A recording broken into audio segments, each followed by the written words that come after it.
Hi, good morning everybody. This is Nicholas Teo from CMC Markets here in Singapore. Quite a few things happening, all happening up in Hong Kong and in China shares. If you look at this section over of my watch list, Hong Kong 43, which represents the Hang Seng Index, and Hong Kong China H shares had a blistering day yesterday. They are represented here, as you can see, in this big green line.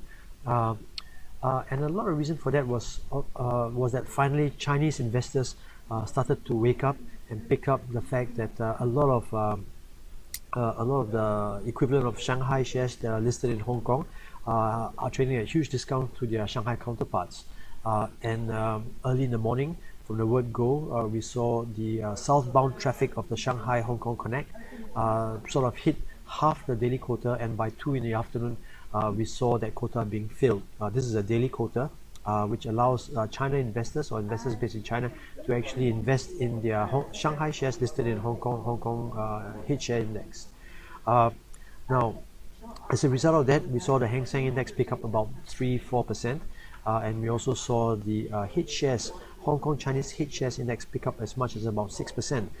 Incidentally, they continue to trade as futures overnight on our system, and this morning it looks like Hong Kong is going to probably open up about 400 points, represented by the premium that we see here in our platform, because it's more or less a future price. Now, picking up the charts for Hong Kong H shares, for example, we see this big move up, as I sort of alluded to earlier. It's a huge breakup. It's a huge breakup actually from this channel, or from this sort of level that has flattened out for the last 3-4 months or so. And when index sort of broke up above the 12,500, 12,400 sort of level, it just took off and tagged on as much as close to almost 10%.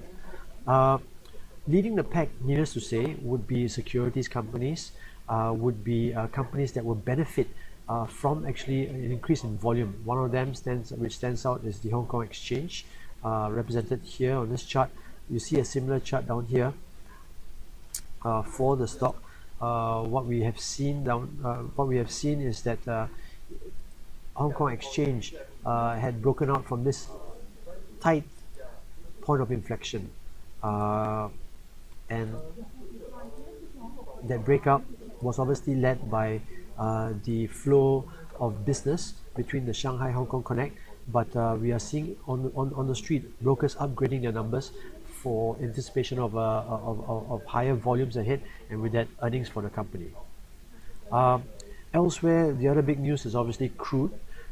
Crude, especially US crude, saw a sell down last night, all because of this number here. The EIA, or the inventory numbers reported from the US, came in a light number, or rather came in a heavy number of 8.17 million versus a forecast of 3.42. Furthermore, we saw revisions made up for inventory for the previous month to 9.62, as compared to, as you can see from our information here, 4.76. So essentially, we haven't seen the drawdown of inventory as fast as we might have expected, and that, I think, has put a little bit of a pressure on the stock price, at least for the short term, or rather for the crude, or price of crude for the short term. But essentially, crude's had a nice run, a nice bounce off this double bottom that we have alluded to the last couple of days. It'll be interesting to see where it goes from here, whether this is just a first degree consolidation before a further push up, or a potentially a retest once more of the low of around 43.5 levels.